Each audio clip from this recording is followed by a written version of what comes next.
Welcome to the DJNTV Chill Room Chat, your space to unwind and talk shop. This episode is sponsored by MadeByDJs.com, innovative tools designed specifically by DJs for DJs. DJEventPlanner.com, the industry standard for streamlining your business and booking faster. And DJRequests.com, the easiest way to manage your dance floor's vibe in real time. Support the show by using our Amazon affiliate link at djntv.com/Amazon. Now, let's get into the mix.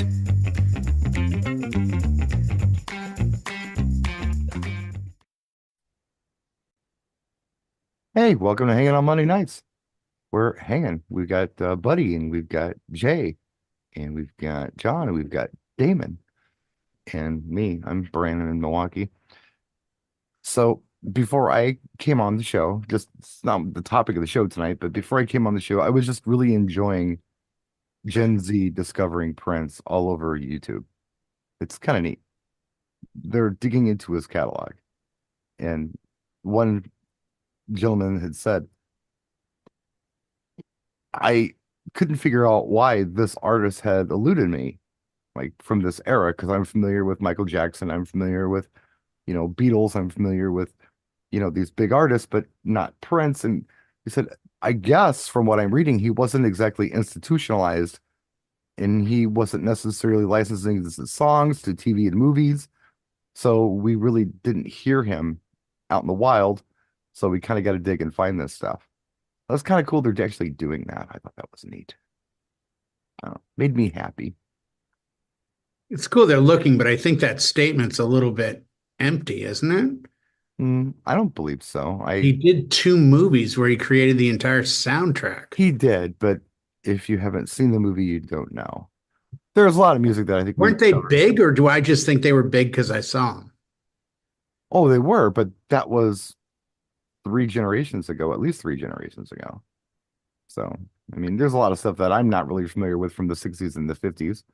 A lot of movies I haven't seen that have a lot of music in it that I don't know anything about. In fact, now that I'm thinking about it, during the Beatles documentary, they had mentioned a movie, and I think it had Jane Mansfield in it, and it had a lot of music in it, and I never heard of the film.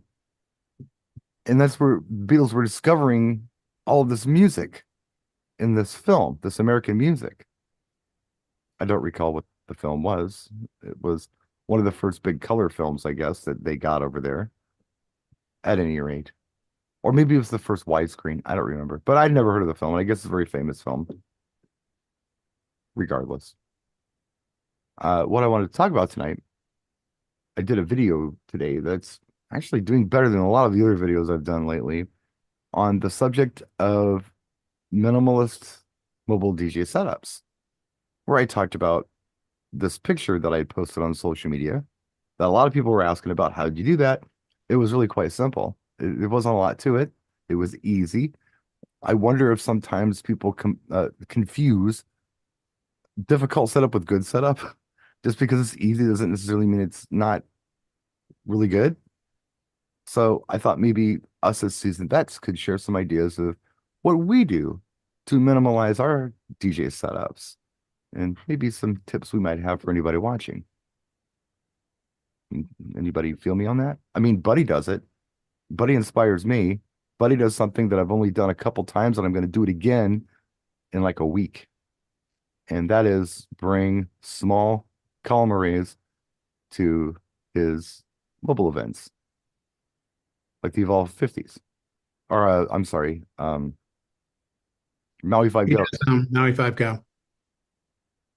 And I'll be using them next weekend. I actually had someone reach out to me for an event, and they got 60 people, and two Maui 5s, more than enough sound.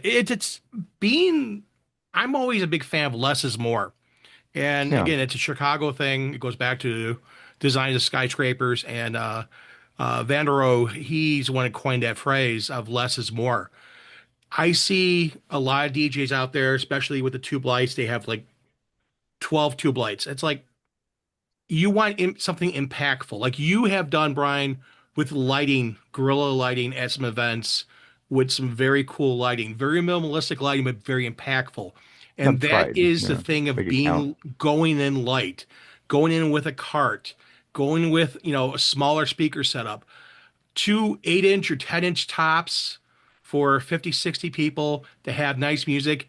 The dance floor has some good groove to it. If you really feel you need a subwoofer, a little 12-inch subwoofer, or there's some Yeah, manufacturers have come out with like dual 8-inch subwoofers. yeah, Those I've seen are like, those. there's a few companies out there doing it. But again, you get a little 8 or 10-inch tops. You go in there, even without subwoofers, you have 50, 60 people. Very minimalistic, very easy, quick setup. It's all about how you can make someone feel that they're immersive in the event. And sometimes, like I said before, less is more. Just have that basic minimalistic look to it Mm. and not worry about I need to have 15 screens and big huge sound system and all this crazy stuff. Yeah, that's great, but you're working really hard. And again, I don't mind people Yeah, it's a lot putting of good work. work into it, taping cables down and whatnot, because I do that, and Tracy does that with me. But again, you have to look at the event and say, do I need to have a big setup? And I'd probably say half the events, most DJs looked at it, they can have their big setup for bigger events, but having a little smaller setup and going a little more basic, it's not a bad thing. And again, you can No, charge accordingly for that. sure. The event that I have coming up is actually in a 30 by 30 space with about 30 people. I'm like, why do I even need to bring Evolve 30 M's to this? Maui 5 Go should be just fine. You Yeah, know, it's not Brian, overpowering anybody. It's I'm Brian, good. I could tell you about at least a third of my weddings are Maui fives, Yeah. because again, there's smaller weddings or there's small rooms. I did a wedding, what, 2 months ago, back in November. Mm, It was actually, sorry, early December. It was 80 people, decent sized room, two Maui fives, more than covered enough. The bride was also sound sensitive, okay. which also plays a big factor in that. But Yeah. even if people were there, they were enjoying it. They got the groove. The dance floor had nice sound on it. The restroom had a little warm music. It wasn't blowing anyone away. And the other thing, it keeps you behaved. I know some DJs will say you can always turn it down, you can never turn it up, but sometimes, again, if you It's a DJs don't restraint. turn it down, It's and you need to behave. You need to kind of yeah. put Yeah. controls, kind of guardrails on Keeping yourself. your best behavior. Now, for anybody watching, I just want to inject this. Buddy is actually a not a budget DJ. He gets a really good fee for what he does. So he's not talking about some guy who's going out for $1,000. He's not doing that. He's actually a little higher end than that. And some of us are a little envious of what he was getting and really want to kind of try to figure out what his secret is. And I think it's probably Tracy, but I'm not sure. Tracy's a factor in that as well. And you know what? The other thing I will tell you this, a big factor in it, is always surround yourself with other great DJs who challenges ideas and you can bounce ideas off of. And you know what's great about that? Disc Jockey News, they always have a great DJs on their shows, and you can learn a lot just watching these shows. And you can challenge yourself to make your equipment, your look, your feel, your music much better, because the more knowledge you know walking out that door, the better DJ you will be. Hear that, John Young? He's plugging the show in the show. That's pretty good. Got a little But something also, there. you have your sponsors too. Don't forget the sponsors. Well, they're not even flashing the thing. We'll talk about them later. But anybody else have anything they want to throw out for a tip? Something they do to Yeah, keep their I'll chime in on this too. I think because we've been at this for a while, we have the tendency to overcomplicate things that can be done simply. Mhm. If you're trying to cut the workflow down, you had a smaller event in a smaller space. Don't bring things that you have to assemble because that takes time. It's twice as much stuff to bring Right. in. You got to build it, whether it's totems for your lights or I want to hang, or I'm gonna do trusses and this. Like that takes time. There's more stuff to bring. There's an assembly, then there's the breakdown. If you're trying to cut time, bless you. shave off those things that are more for the aesthetic that maybe just really don't matter. You could probably do the same or something more efficiently that would take less time if you're trying to cut it that way. For sound systems, of course, you can always just get smaller and take smaller speakers. There's that, but there's always going to be a sound system. But there's things you can eliminate. Maybe you don't need that 6-ball moving light for this kids party. Maybe you skip that and maybe just light up, put a little flashy thing on the wall behind you to save you some time. You know, the less you have to wire, the less you have to tape, the less you have to lug, because you got to load it, unload it, set it up, tear it down, back to the car, back to the house. Just think about the things that aren't essential. That sometimes we do that stuff for us, and it's not really necessary for the client. It's mostly the eye candy stuff. You got to have sound, you got to have a microphone. Sure. But you can scale back on some things. I think we always want to express that the customer is getting value, and that doesn't mean you bring everything in the kitchen sink to every single gig, because it doesn't need it. No. So just to save some time and save yourself the workload. That's kind of my strategy. If I'm going into something smaller, I can still have the firepower and I can still put on the flash and dash, but I don't have to necessarily bring a ton of stuff with me. And it just saves some time and some work. I know when I was a younger DJ and I was starting my mobile company 30 plus years ago, I remember doing this thing that I can only describe now as peacocking, where I felt like if my system looked bigger, I would look better and somehow be better if I added a 5-foot section of trussing to my already 10-foot long trussing system. It would make me look more impressive. And I wonder if some DJs kind of still do that with some of their equipment. And I mean, that's okay. If you want a big system, that's fine. There's nothing wrong with that, but it's just not necessary. I don't believe you have to do it. The skill really lies in you as the entertainer and DJ, and the sound and lighting system. It doesn't have to be big to be impressive. But I don't know, just my thoughts on it. Anyone else have anything to add or something they like to I want to add or... one more thing to what John was saying, and he touched on it too. Overcomplication of setups. Yeah. The more complication you add to something, the more likelihood of something going awry. Yeah. And I know Jay out in California, he does the same kind of thing. Minimalistic, he's outdoors. God forbid if something happens, a rain cloud flies over, he needs to be able to save his gear and his equipment. I know Damon does stuff like that too. He's got nice, clean setups and does things because of the fact that, again, he's not doing huge events a lot of times. He's doing, a nice small party, small event. And again, you put that less complication in there, the more you can concentrate on the little things and make sure things T's crossed, I's dotted before the event. I don't know when this show's going to broadcast. It could be, I don't know, 2029 and it could be, I don't know, Happy Easter kind of thing. But in our current timeline in this particular, I guess, metaverse, NAMM's coming up, and Jay is kind of be joining us from his hotel room, very close to the headquarters of Alpha Theta, where he is preparing to do the NAMM show. And the reason I bring this up is, look, Jay's done, I mean, how many NAMMs have you done, Jay? My God. 21. Jeez, it's crazy. And yes, 21st NAMM. And you're always involved, like very involved, hands-on with the setup process of this.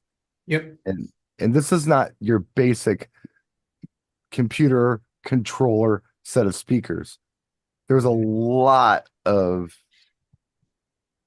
stuff in this audio chain because there's things that you switch back and forth between different stations. And I think that you would be, you would know this better than most people. When you add more stuff in an audio chain, that's more stuff that can just go wrong for you. Yeah. It could be the same thing with the lighting chain as well. It's interesting. Listening to Buddy, listening to John, listening to you, it's like the reality of this business is there's 3 setups. There's the setup that's best for the client, the setup that's best for the room, and the setup that the DJ probably wants. And as DJs, I think, and I come from the band side, and it's a meme, it's a running joke, and John will get this, and I think you'll get this, and I can explain it to anyone that doesn't. But the running joke as a guitar player is like, How many people? We expect 20. Okay, I'll bring a half stack. Because what they're saying is they're going to bring a cabinet with four 12-inch speakers, 100-watt top.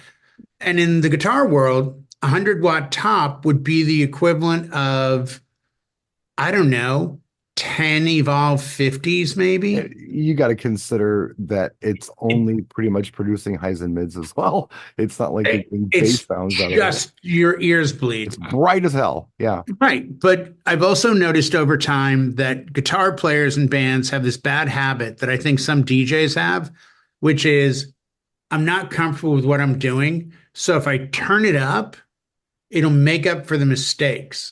And I've seen this with bands a bazillion times. Like, they're not that good. Why are they so freaking loud? Well, because they've convinced themselves that if you're louder, it'll just impress people more. And I think DJs do that all the time.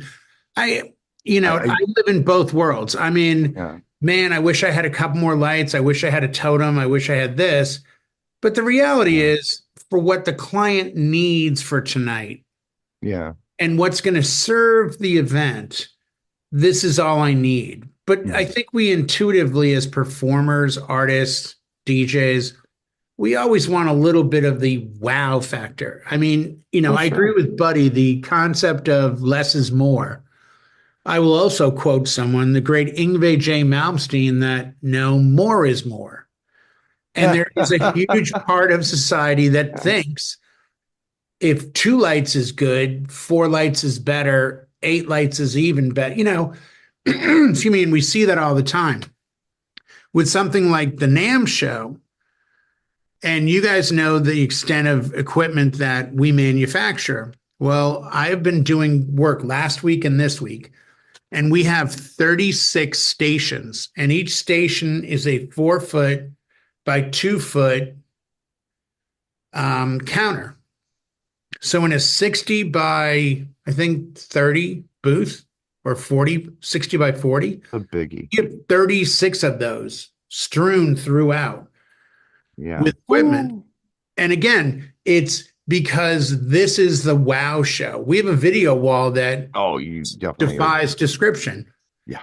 But it's, again, this is that show where, like CES and other things, you have to put on a show. If we were showing gear, it would be like, here's 3 of our best setups. Here's, no lighting at all. Here's this, and this. You're good to go. I think we have 40 spots in the booth, like on truss above. So it's the absolute polar extreme of what we're kind of talking about. Right. There for a reason. Point being is, it takes a lot of work to do that. Oh, it's insane amount of time and hours and people and one cable, crazy. One cable that's not good. You've got a long line of stuff to check. We're running doubles of everything. We're running 100-foot XLRs from one area to the back for speakers on a column. And it goes without saying that without even a discussion, I put in for 4 cables and it got kicked back with like, we only need 2. I said, no. The 4 is because of the 2 backup cables. Why do you get backup cables? I'm like, gotta run them twice. Because they're under 60 feet of carpet. Right. And if the first cable goes out, you don't have the ability to pull the carpet up. Right. Out where someone may have stepped on. Yeah. That makes sense. I've never run double cables to a speaker. No. But it's something like a big show like this. We're running doubles and triples of, redundancies in the config, which is smart. Yeah, and you go through so much stuff where you're constantly like, okay, what's I'm a fan of don't have plan B, C, and D. Like, if you really want to do something, the most successful people I know never had a backup plan. They just didn't, because otherwise they stopped moving forward. But within our business, you need a B, C, D, E, F, G.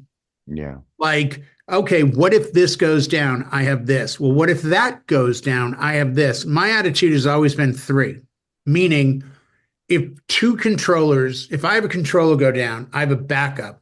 If that goes down, I have the laptop. If that goes down, I have no issue telling a client, I'll issue you a refund. There's Right. absolutely no amount of odds that would have said all three things blew out. I mean, Yeah, you do what you can you can usually have built-in redundancies within to your a mobile point. system. To a point you can. And it's not a matter of you're fully functional. It's a matter of the show goes on Yeah, and you're going to be able to finish the evening. Maybe right. not as loud, maybe with not as many tracks at your disposal, but you'll be able to finish the evening. Is kind of Well, how I've always looked at backup. Get you yeah. through the night. Now we've had issues when I'm online with you guys from the hotel. I've had issues when I'm online in the warehouse, and we have a hotspot, this like rectangular tower Mm, thing. And I got to use that here and last week. And it was like, whoa, I'm like time traveling. This thing is like lightning fast to the yeah. point where it's probably the biggest thing I'm looking at for 2026 is buying a hotspot and taking it to events and putting it under a table because I use Tidal at every single event. Now, when I say use it, I mean I engage it. I turn it on and open my account. Will I Just in play case you need it. music? Well, and here's my argument. If I, as John Q. Public, go to a wedding where I, Jay, the DJ, am there, when I take out my phone, I go, look, I have Apple Music, Spotify, Tidal on my John Q. Public phone. There's no way the DJ doesn't have access to that as well. So that's my attitude that I need to be availed to the world of music, whether I use it or not. It's a part of doing business for me. It's just the cost of, and I don't know what hotspots cost. I'm going to look it up tonight at some point, but it's Depends. probably the biggest purchase. Like I'm not buying new movers. I'm not buying new speakers. You know, I don't need gear per se, but I've seen, what's a weak link? Yeah, the hotspot. yeah. I mean, I've seen, some of the wireless internet things out there right now. I mean, Mint Mobile has one for $30 a month. I mean, that you could pretty much plug it anywhere and configure wherever you Yeah, want. and Yeah. that's what I'm going to It's compare. not wire. It's something you have to physically plug in, but that might Yeah, be no, a this really you have to cheap way power go. this thing. Yeah, I mean, I've been very wireless internet. this is what I use now as far as hotspotting, and it works 99.9% of the time. I just can't afford the 1% when the bride and groom go, hey, you know what? We just forgot to tell you that the live version of Rod Stewart doing Superstition by Jeff Beck that he only did once and it's on this one site. Yeah, That's our favorite song. Can we yeah, dance to that? I can Like say grandma's wedding song. Yeah. It's like, oh four yeah. boy, things. guess I better have it. No, you should have told me earlier. I'm sorry I don't have it. The internet here is spotty, or I got you. Yeah, Will it change the world? Maybe not, but I guarantee if you fail, that might. yeah. Could. And again, I'm not preaching go online and stream. I'm just saying for me personally, while others look at and go, you don't have tube lights, you don't have this, you don't have that. I know my setup sounds good. I know my sound setup looks good. I know it fits within the schematics of an event. But the things I want to improve upon are the things you may not know or see. Yeah, and that I'm going to try to bring it back around here.